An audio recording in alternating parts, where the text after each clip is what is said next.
చంద్ర కుమార్ గారిని ఈ పాయింట్ల మీద అంటే అడిగితే సార్ ఇప్పుడు మన అడ్వకేట్ మిత్రుడు చెప్తుంది ఏంటంటే వాళ్ళు అసలు అరెస్టే చేయలేదని చెప్పని బుకాయిస్తున్నారు. తర్వాత ఈ సాక్ష్యాలు కూడా ఎట్టి పరిస్థితుల్లో కూడా తారుమారు చేసేస్తారు. సో ఇలాంటి పరిస్థితుల్లో ఇంత హీనియస్ క్రైమ్ని కోర్టు ముందు ప్రూవ్ చేయటం ఎలా? దీనికి ఏ రకంగా what is the procedure and what are the remedies? వాస్తవం చెప్పాలంటే ప్రొసీజర్ ప్రకారంగా భవిష్యత్తులో కనుక జరిగిన నేరాన్ని కప్పిపుచ్చాలని ప్రయత్నం చేశారని రుజువైనా లేదా జరిగినటువంటి నేరాన్ని పక్కతో పట్టించడానికి అధికారులు ఏమాత్రం కృషి చేసినారని చెప్పేసి ఆధారాలు దొరికినా కూడా ఈ పోలీస్ స్టేషన్ లో ఉండేటువంటి మొత్తం బాధ్యులైన పోలీస్ అధికారులందరూ చాలా ఇబ్బంది పడాల్సి వస్తుంది.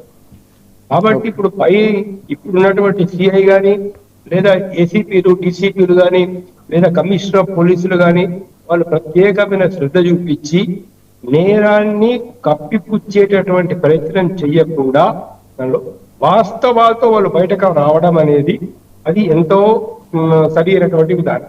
లేకపోతే టోటల్ పోలీస్ డిపార్ట్మెంటే ఇందులోపల ఈ నేరాన్ని కప్పిపుచ్చాలని చెప్పి ప్రయత్నం చేశారంటే బాధ్యులందరికీ కూడా తీవ్రమైనటువంటి శిక్షలు పడేటటువంటి అవకాశం భవిష్యత్తులో ఉంటుంది.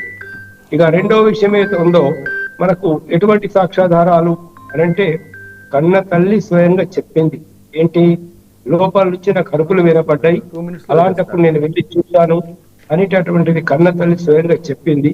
అంతకంటే మించినటువంటి సాక్ష్యం ఇంకేముంటుంది. దాని తర్వాత కొన్ని ఫోటోలు కూడా బయటకు వచ్చినాయని చెప్పేసి చెప్తా ఉన్నారు.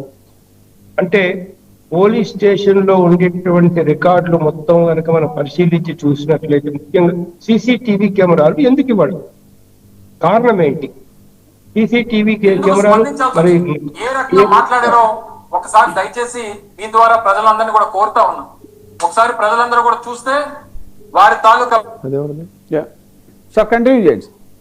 అది ఓవర్లాప్ అయింది. మాట్లాడండి, మీరు మాట్లాడండి.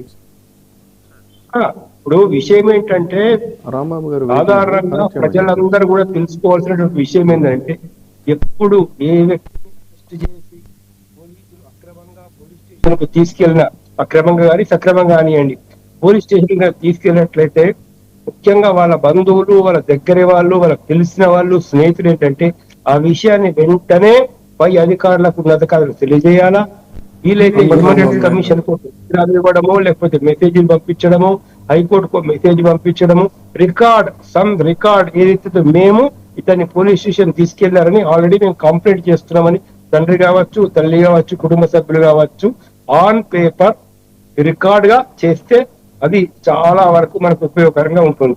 రెండవది ఏదైతే ఉందో వెంటనే ఇక్కడ హెబియస్ కార్పస్ లాంటి పిటిషన్ వేయడము, లేకపోతే క్రిమినల్ కోర్టులో సర్చ్ వారెంట్ పిటిషన్ ఉంటుందో గతంలో సెక్షన్ 97 ప్రకారంగా సర్చ్ వారెంట్ పిటిషన్ వేసేవారు.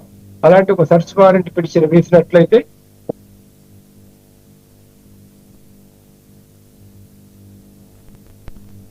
అంబటి రాంబాబు గారు వైసీపీ నాయకులు మాజీ మంత్రి ఆయన. సార్ నమస్కారం. సార్ నమస్కారం అండి. సార్ మీరు బాధితులతో మాట్లాడారు.